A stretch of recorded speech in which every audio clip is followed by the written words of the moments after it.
There is more evidence. There's new stuff breaking. What these documents are, what is this moment, what is this new evidence?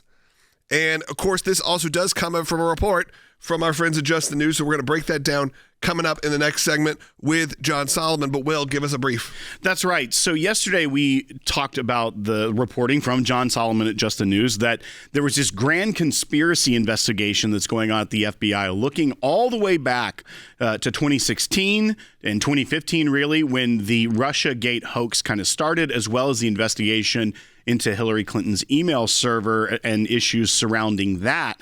And that they're looking in to see if this is a grand conspiracy by former DOJ and Intel community. Conspiracy, a technical term? Or are you just saying grand conspiracy? That's how he categorized it and put it in quotes. So I feel like that is what the source was telling him. It's a very national treasure. It's a grand conspiracy. But they're saying that this is a multi-year, almost a decade-long conspiracy by members within the DOJ, the Intel community, and others in the deep state to influence elections and get favorable outcomes for their preferred candidates, namely Democrats in this case, and against President Trump. Today we're learning that a big key part of that could be the evidence that Kash Patel and Dan Bongino found in the FBI headquarters that was in what they're describing as almost like a vault or a lockbox, that there was evidence related to things like Russiagate that was hidden even from internal FBI servers. This is national treasure style stuff. Right. They're looking through Mission Impossible. They find a lockbox. They got to bust it open. They open up this lockbox. What's in it? Steele dossier. Oh, the dossier. John, yesterday we were reporting on your report because you had an exclusive breakdown of what was going on with this potential investigation coming from the FBI that could really kind of blow the doors down, it feels like, according to your sources, for a lot of issues that could all be tied together in this sort of grand conspiracy, as being said. And of course, even more has come out today from your site, including this maybe lockbox or this safe that was found that may even have more incriminating documents. John, I'll let you take it from here and let us know what's going on. Yeah, look, I think this is a really big deal. The FBI opened up about 3 months ago what they call a grand conspiracy case, which looks at the last 10 years of weaponization as one ongoing criminal conspiracy. And it's sort of a wash, rinse, and repeat cycle. Democrat has a criminal or political problem, Hillary Clinton with emails, Hunter Biden with corruption, Joe Biden with classified documents. They get magically cleared, even though there's evidence suggesting they shouldn't be cleared. And then they project a similar problem on the Republican candidate, Donald Trump, for Russia collusion, which never existed. Donald Trump for Ukraine and interfering in Ukraine relations when there was a good reason to ask for an investigation. Donald Trump for documents at Mar-a-Lago after Joe Biden had his problem. You weaponize the judicial and intelligence system against one party and you use it to protect the other party. That would be an ongoing criminal conspiracy. It allows prosecutors to go back and charge crimes that occurred in 16, 17, and 18. And more significantly, you wouldn't have to necessarily bring this case in Washington, D.C., where a 90% Democratic jury pool doesn't seem to have any interest in holding Democrats accountable. You could put it in a place like Florida, where Donald Trump's home was raided by Jack Smith, who, as the court ultimately ruled, was improperly appointed. He wasn't even a legitimate special counsel. And you can make that one of the overt acts, put the grand jury in Florida where you have a much more centrist audience and perhaps get a fair hearing of this evidence. So that's the excitement. I think the FBI has done its part. It opened the predicated case. It's now up to Pam Bondi to assign a prosecutor and also to decide whether it would be better to do a special counsel, since they would be investigating matters that their boss, Donald Trump, was a victim for. It would give a sense of credibility to maybe do special prosecutor and get that ball rolling. When you look at also this new revelation related to potentially the FBI having almost their own compartmentalized department for things related to things like Russiagate that wasn't even really accessible to the FBI writ large, that Kash Patel has talked about, as well as Dan Bongino has talked about this.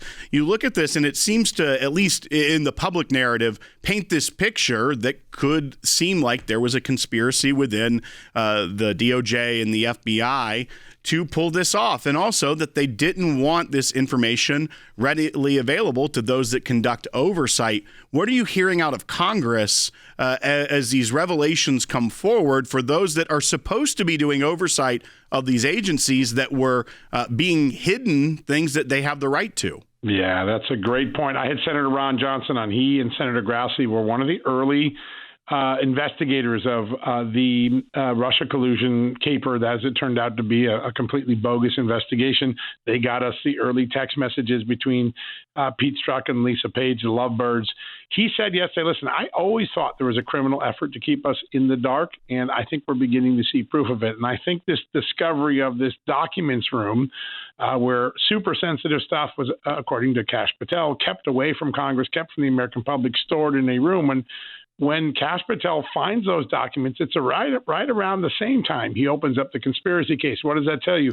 What he read in that room made him think that this wasn't just incompetence, it wasn't just political meddling in an election, that there was some criminal conspiracy. So he opens up the broader case, and now Attorney General Pam Bondi has an opportunity to do something, I think, quite historic.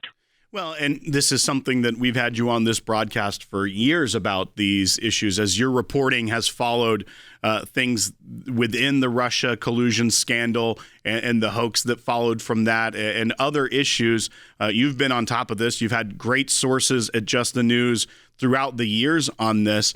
But this, I think there's some concern in the conservative base at this point when these cases, we start to finally get a taste of accountability for those that it's not like it was a secret to all of us that have followed it and you that have reported that this whole scheme existed. They clearly were moving in this way, and all the public evidence seemed to point towards that. But there seems to be almost fatigue within the political base when it comes to announcing these big things or doing this big work if you can't get it across the finish line.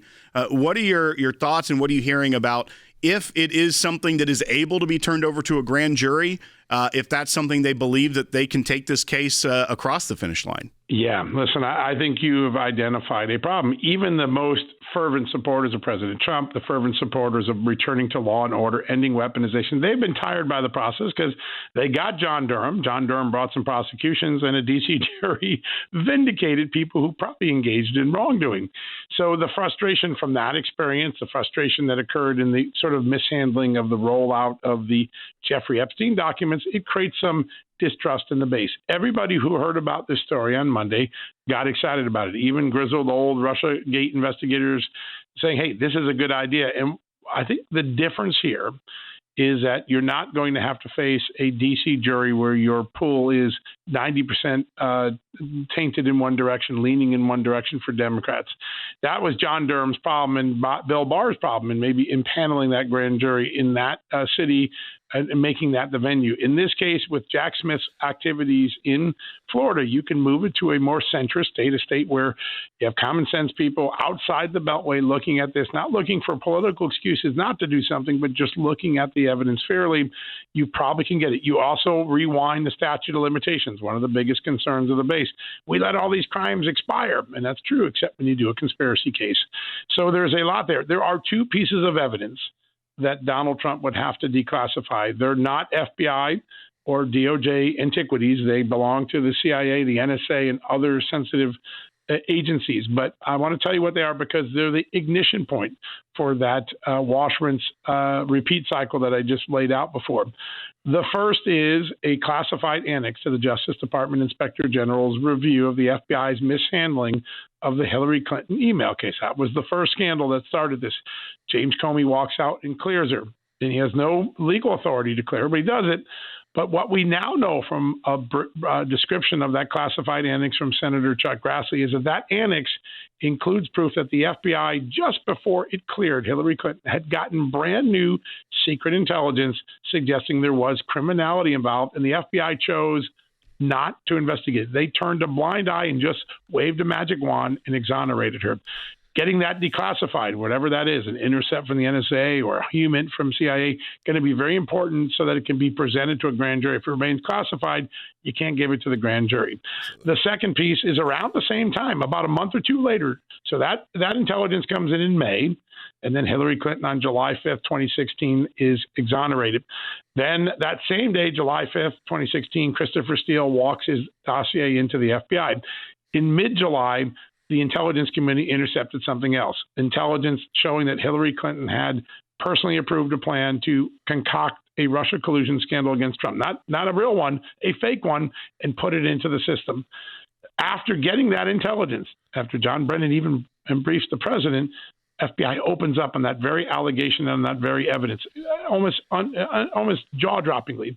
The president would have to declassify that intelligence as well. Those two things being declassified would give a running start to a grand jury. They could be done in about a year. I think they could wrap up all the work in a year. John, we only got about a minute left. I just want to give you an opportunity. There's a lot of people watching right now. So there's a lot of great comments coming in saying, I need to be following Just the News. I need to be following what you're doing. What's the best way for people to do that? And, of course, I'm sure as you have been uncovering a lot of this, and your team has been, that this story is not going anywhere from your team. Yeah, it's not. We've got a whole team on it. Jerry Dunleavy, Steve Richards, myself. JustTheNews.com. My social media is Jay Solomon Reports on all platforms. And I have the Just the News No Noise television show on Real America's Voice every night at 6 o'clock. Those are our best points of contact. Awesome. Thank you, John. It's always great to have you on. Again, it's always good to have people in the news who you can trust and have good sources. And John's always one of those. When we're looking at what we're going to cover for the day, Just the News is one of the first places we go to. We are so excited to announce the ACLJ's brand new app, completely redesigned to provide you with the best tools available to partner with us at the ACLJ. You can watch the daily Seculo program, sign the petitions, customize your ACLJ membership experience, donate with the click of a button, and receive up-to-the-minute critical updates that the mainstream media can't censor. Just scan the QR code on your screen or go to your phone's app store, search ACLJ, and click install. It's that simple.